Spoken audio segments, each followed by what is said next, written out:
Dia sedang berbicara ke dalam hati kita. Dan Tuhan memakai semua apa yang bisa dipakainya, saudaraku, untuk menarik perhatian kita. Tuhan berbicara ketika saudara ada di gereja. Tuhan berbicara ketika saudara ada di KKR. Bahkan dimanapun saudara berada di padang media saudara, Tuhan tetap berbicara kepada saudara. Adakah hati saudara seperti Musa? Saudara menyimpan untuk memeriksanya. Saudara rindu, saudara mau, saudara ingin Tuhan kembali. Saudara mau visi yang menyala itu kembali. Saudara tahu tidak benar ada sesuatu yang tidak puas di sini Tuhan. Tidak benar ada di sini. Ada sesuatu yang memang sudah kau taruh dalam hatiku. Tuhan sedang berbicara kepada saudara lewat apapun itu. Bahkan saat ini Tuhan sedang berbicara kepada saudara. Biarlah visi kita dinyalakan kembali. Biarlah visi yang redup itu tidak lagi redup, tapi menyala kembali. Katakan amin. Katakan amin. Haleluya. Sudah cukup lama kau di padang Midian, Musa. Tuhan mengingatkan kembali, aku memanggil engkau. Panggilanmu adalah untuk membebaskan bangsa Israel keluar dari tanah Mesir dan membawa mereka kepada tanah Kanaan, tanah yang berlimpah susu dan madunya. Aku telah memperhatikan kesengsaraan umatku Israel, bagaimana kerasnya mereka ditindas.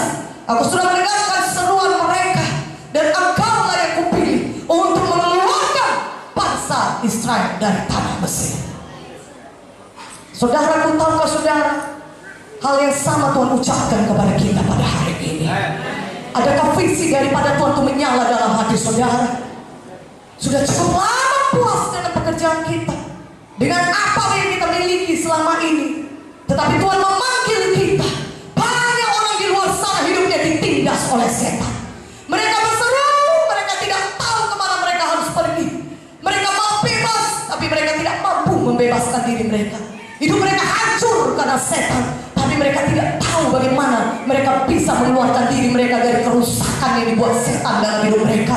Dan Tuhan sedang berkata, aku memanggil engkau anakku untuk membawa mereka semuanya keluar dari perbudakan setan, masuk kepada kerajaan Tuhan yang kekal. Mana amin yang lebih kuat? Haleluya. Saudaraku, Musa hidupkan kembali visinya. Dia menyala-nyala kembali. Dan saudara, apa yang katanya kepada Tuhan? Dia siap untuk berangkat. Musa siap untuk berangkat. Tapi masih ada pertanyaannya kepada Tuhan. Ya, kita lihat langkahnya satu-satu. Bagaimana Musa itu menyalakan kembali visi yang sudah redup. Yang pertama kita lihat, saudara. Pertama, Musa menolak semua tuduhan-tuduhan setan yang mengatakan dia tidak sanggup berangkat. Dia menolak semua tuduhan setan yang berkata, kalau sudah demikian Musa, kau tidak mungkin lagi bisa dipakai Tuhan. Kau tidak akan mungkin bisa lagi kembali untuk menyelamatkan bangsa Israel. Panggilan Tuhan yang sudah disediakan Tuhan bagimu itu sudah tidak mungkin lagi bisa kau kerjakan. Langkah pertama, Musa menolak semua tuduhan-tuduhan setan yang mengatakan dia tidak sanggup berangkat. Saudaraku, Musa memang sudah berdosa karena dia mengandalkan kekuatannya sendiri dalam melayani Tuhan.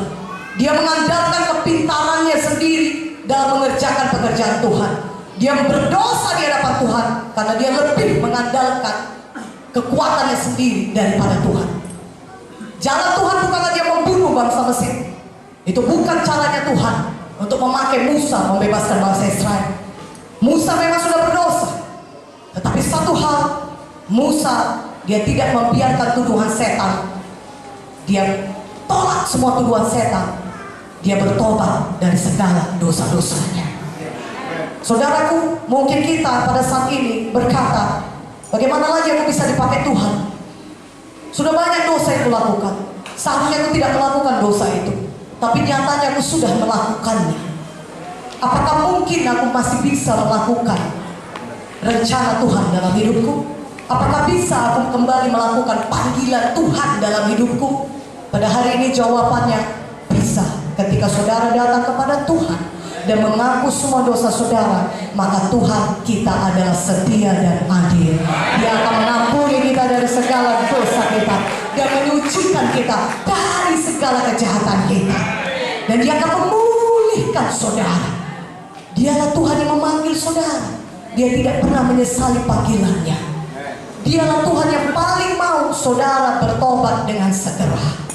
Jadi kalau ada dosa kita, jangan biarkan kita dituduh oleh setan lagi. Tolak tuduhan setan. Datang kepada Tuhan, minta ampun dengan segenap hati. Pertobatan mulai dari hati. Hati kita ini sudah berkata, aku tidak lagi mau melakukannya. Aku bertobat Tuhan. Ya, kalau mungkin misalnya aku mengandalkan diriku selama ini, kupikir jalanku yang baik, kupikir jalanku yang benar, tapi rupanya bukan itu jalanmu. Sekarang aku bertobat dari kesombonganku Tuhan. Aku mengandalkan kekuatanku sendiri. Aku berhenti. Ampuni semua kesombonganku, ampuni dosaku Tuhan. Biarlah Tuhan hari ini Kau pulihkan aku.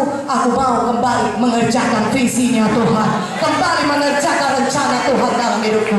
Haleluya. Tuhan akan mensucikan saudara segala dosa saudara. Setan tidak punya lagi tempat untuk menuduh saudara. Setan tidak bisa lagi masuk dalam hati saudara atau hidup saudara, karena seluruh roh jiwa tubuh saudara sudah disucikan oleh darah Yesus. Setan tidak punya hak lagi menuduh saudara berdosa. Dan saudaraku, biarlah kita juga melatih diri kita dan memastikan diri kita sepanjang umur hidup kita, jangan kita hidup di dalam dosa. Katakan amin.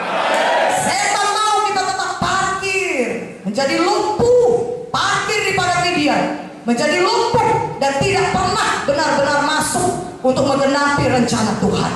Mungkin awalnya sudah cukup baik, kita punya visi daripada Tuhan, tetapi seiring waktu kita kemudian terdistraksi, terganggu oleh semua kenyamanan hidup, oleh semua kesenangan-kesenangan dunia, dan kita parkir di padang Midian. Sudah cukup lama kita parkir di padang Midian. Saudaraku, jangan kita teruskan itu. Berhenti, segera bertobat, berbalik, dan minta Tuhan menyucikan kita dari segala dosa-dosa kita. Haleluya. Kita keluar segera. Seperti Musa, dia bangun dan bangkit. Dia bertindak. Yang kedua, langkah kedua, saudara, Musa, dia bangun, dia bangkit, saudaraku ya. Tapi sebelumnya Musa bertanya kepada Tuhan, Keluaran 3 ayat 11. Banyak pertanyaan Musa kepada Tuhan. Apa katanya? Keluaran 3 ayat 11. Tetapi Musa berkata kepada Allah, siapakah aku ini? Maka aku yang akan menghadap Firaun dan membawa orang Israel keluar dari Mesir. Dia berkata, Tuhan, siapa aku ini? Kenapa aku bisa menghadap Firaun dan membawa orang Israel keluar dari Mesir? Aku ini bukan siapa-siapa Tuhan. Siapa aku ini bisa membawa bangsa Israel semikian besar? Itu pekerjaan yang besar. Kadang-kadang anak-anak Tuhan diberikan Tuhan visi yang besar dalam hidupnya, dan dia berkata, siapa aku ini Tuhan, sehingga aku bisa mengerjakan visi yang sedemikian besar seperti itu? Apalah yang bisa kubuat? Engkau tahu bagaimana latar belakangku, engkau tahu bagaimana pendidikanku, engkau tahu bagaimana keluarga, engkau tahu bagaimana keadaan keuangan, engkau tahu bagaimana kesanggupanku. Apalah yang bisa kau perbuat? Aku bukan siapa-siapa. Banyak anak-anak Tuhan, mereka memilih untuk tinggal di padang Midian dan tidak berani, saya ulangi, tidak berani mengerjakan visi daripada Tuhan, karena menganggap bahwasanya mereka itu bukan siapa-siapa dibandingkan visi Tuhan yang besar bagi mereka. Tidak mungkin mereka bisa mengerjakan visi besar. Haleluya. Banyak anak-anak Tuhan yang berkata demikian. Tetapi Tuhan ingatkan kepada Musa. Tuhan berkata kepada Musa, jangan lihat kepada dirimu sendiri, tapi kenal